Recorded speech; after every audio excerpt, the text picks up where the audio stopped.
நிகழும் ஸ்ரீ மங்களகரமான குரோதி ஆண்டு ஏப்ரல் மாதம் 14ஆம் தேதி ஞாயிற்றுக்கிழமை அன்று சஷ்டி திதியில் திருவாதிரை நட்சத்திரத்தில் அதிகண்டம் நாமயோகத்தில் தைதுளோம் கரணத்தினில் மிதுன ராசியில் சித்தயோகம் கூடிய நன்னாளில் இந்த மகத்தான சித்திரை தமிழ் வருட புத்தாண்டு பிறக்கிறது.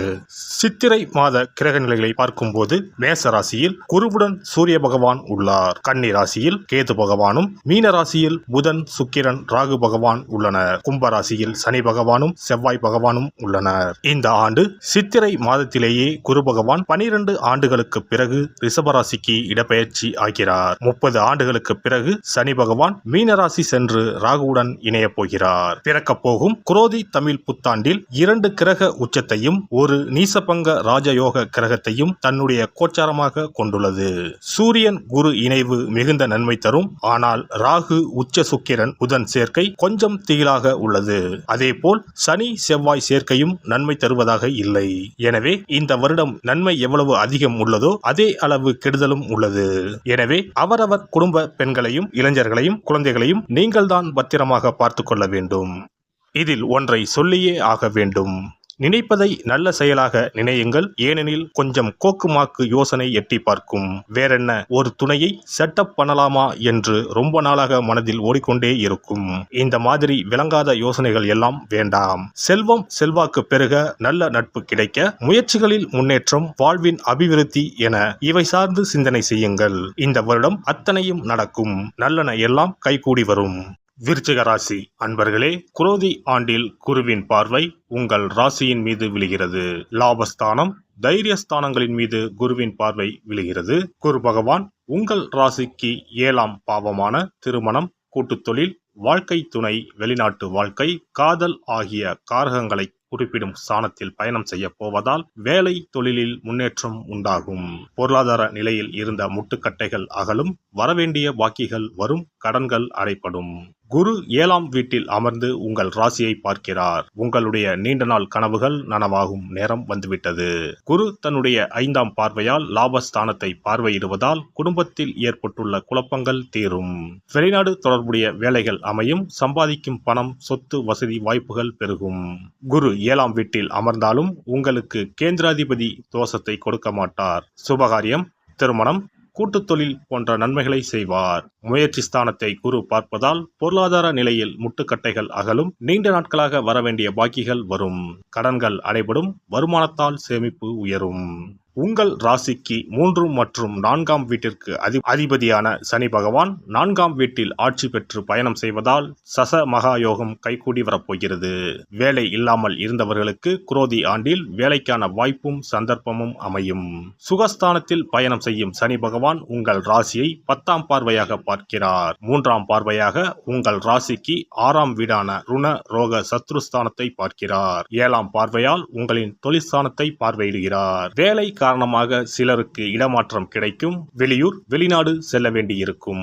பதவி உயர்வு நீண்ட இழுபறிக்கு பின்னர் கிடைக்கும். வெளிநாடு செல்லும் யோகத்தை சனி பகவான் தரப்போகிறார். இதுவரை இருந்து வந்த தேவையற்ற அலைச்சல்கள் குறைந்து ஒரு இடத்தில் நிலையாக இருக்க வாய்ப்புகள் அமையும்.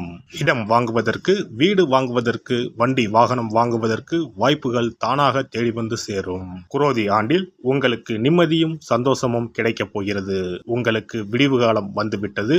இனி தொட்டதெல்லாம் துலங்கும். தேவையற்ற செலவுகள் குறையும். செய்யும் முயற்சிகளில் வெற்றி கிடைக்கும். குடும்பத்தில் அமைதி நிலவும். கருத்து வேற்றுமையால் பிரிந்த தம்பதியர்கள் ஒன்று சேர்வார்கள். கேது பகவான் தொழிலில் முன்னேற்றத்தையும் வீடுமனை வாங்கும் யோகத்தையும் கொடுப்பார். தோஷங்கள் நீங்கி சந்தோஷங்கள் அதிகரிக்கப் போகிறது. உங்களின் விருச்சக செவ்வாய் சனியுடன் கூடி நிற்கிறார். உங்களுக்கு இஷ்டமான முருகரை வணங்கவும். சனி செவ்வாய் சேர்க்கைக்கு செவ்வாய்க்கிழமையில் கொள்ளு, சுண்டல், செம்பருத்தி பூ இவற்றுடன் அகல் விளக்கில் சிகப்பு துணியில் 25 மிளகாய் பொட்டலம் கட்டி நெய் அல்லது இலுப்பு எண்ணெய் ஊற்றி சிகப்பு திரையில் தீபம் ஏற்றவும். பள்ளி குழந்தைகளுக்கும் பள்ளி கட்டிட செலவுக்கும் உதவிகள் செய்யலாம். சிறப்பு பரிகாரம். செவ்வாய் தோஷம் நீங்க செய்ய வேண்டிய பரிகாரங்கள் என்னென்ன, வழிபட வேண்டிய தெய்வம் யார் என்பதனை பற்றி காண்போம். நவ கிரகங்களில் சூரியனுக்கு அடுத்தபடியாக செயல் ஆற்றல் உள்ள கிரகம் செவ்வாய். ஆளுமை திறன், ஆற்றல், வீரம், அதிகாரம் செய்தல், வளைந்து கொடுக்காத தன்மை, தர்மம், நீதி, நேர்மை, நியாயம் போன்ற அம்சங்கள் கொண்ட கிரகம் செவ்வாய். செவ்வாய் பலமாக இருந்து நல்ல ஆதிபத்தியம் பெற்று அவரது தசை நடக்குமானால் சகோதர சகோதரிகள் மூலம் பெரும் அனுகூலம் ஏற்படும். பெரிய பதவிகளில் உள்ளவர்கள், தொழில் அதிபர்களின் தொடர்பு கிடைத்து அதன் மூலம் முன்னேற்றம் உண்டாகும். பலமற்ற ஆதிபத்தியம் பெற்று தசை நடக்குமானால் கீழே விழுவதும் அடிபடவும் நேரிடும். வாகன விபத்துக்களை சந்திக்க நேரிடும். இரத்த காயங்கள், வெட்டுக்காயங்கள், இரத்த சம்பந்தமான நோய், சித்தப்பிரமை, தலையில் அடிபடுதல் போன்றவற்றை ஏற்படுத்துவார் செவ்வாய் பகவான். வீண் வழக்குகள், சண்டை சச்சரவுகள், மறைமுக நேர்முக எதிரிகள், பொருள் களவு போகுதல், செய்தொழில் வியாபாரத்தில் திடீரென்று பெருத்த நஷ்டம், அரசாங்க கெடுபிடி, பதவி இறக்கம், மறைந்து வாழும் சூழ்நிலை என்று பலவகை இன்னல்களை உருவாக்குவார். செவ்வாய் முதலான தோஷங்கள் அனைத்தும் நீங்க அவரின் அருளை முழுவதும் பெற செவ்வாய்க்குரிய அதிதேவதையான முருகனை வழிபடுவதும், கோதுமை ரொட்டி, வெள்ளை எள் கலந்த இனிப்பு பலகாரங்கள், துவரை போன்றவற்றை ஏழைகளுக்கு தானம் கொடுப்பதும் நல்லது. செவ்வாய் கிழமைகளில் விரதம் இருந்து செவ்வாய் பகவானுக்கு விளக்கேற்றுவது, சஷ்டி விரதம், கிருத்திகை விரதம் மேற்கொள்வது, தினமும் கந்த சஷ்டி கவசம் படிப்பது நல்லது. மேலும் செவ்வாய்க்குரிய கல்லான பவளக்கல்லை மோதிரத்தில் பதித்து அணிவது, சிவப்பு நிற ஆடையை அணிந்து கொள்வது, செப்பு பாத்திரங்களை உபயோகிப்பது போன்றவற்றால் செவ்வாயால் உண்டாகக்கூடிய தோஷங்கள் குறையும். செவ்வாய் பகவானுக்கு செய்யும் பரிகாரங்கள் அனைத்தும் முருகனுக்கு உகந்தது என்பதால் முருகனின் திருவருளும் கிட்டும். திருமண வாழ்க்கையில் செவ்வாய் பகவானுக்கு முக்கிய பங்கு உண்டு. திருமணத்துக்கு வரன் பார்க்கும்போது பிள்ளைக்கோ அல்லது பெண்ணுக்கோ செவ்வாய் தோஷம் இருக்கிறதா என்றுதான் முதலில் கேட்பார்கள். அந்த அளவுக்கு செவ்வாய் தோஷம் மிகவும் முக்கியமானதாக பார்க்கப்படுகிறது. ஒருவரின் ஜனன ஜாதகத்தில் லக்னம், சந்திரன், சுக்கிரன் ஆகியோருக்கும் செவ்வாய் இருக்கும் இடத்துக்கும் உள்ள தொடர்பை கொண்டுதான் செவ்வாய் தோஷம் ஒருவரின் ஜாதகத்தில் எந்த அளவுக்கு வலிமையாக இருக்கிறது என்பதை கணிக்க முடியும்.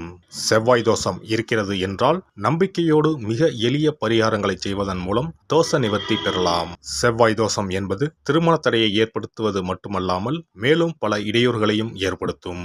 எனவே செவ்வாய் பகவானை செவ்வாய் தோறும் செவ்வாய் ஹோரையில் வழிபடுவதும், செவ்வாய்க்குரிய கடவுளான முருகப்பெருமானை 9 நெய் தீபம் ஏற்றி வழிபடுவதும் செவ்வாய் தோஷத்தினால் ஏற்படக்கூடிய அசுப பலன்களின் தாக்கத்தை பெரிதும் குறைக்கும் என்பது ஐதீகம்.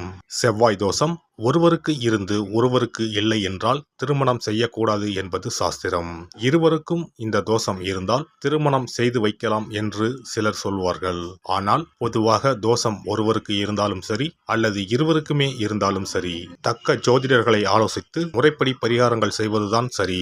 செவ்வாய் தோஷத்தால் திருமண தடை உள்ளவர்கள் வைத்தீஸ்வரன் கோவிலுக்கு வந்து அரசமரத்தடி விநாயகர், ஆதி வைத்தியநாதரை வழிபட்டு ஆலமரத்தை சுற்றி வர வேண்டும். வைத்தியநாத சுவாமி, தையல்நாயகி அம்மன், செவ்வாய்க்கு அதிதேவதையான முருகப்பெருமானை வழிபட வேண்டும்.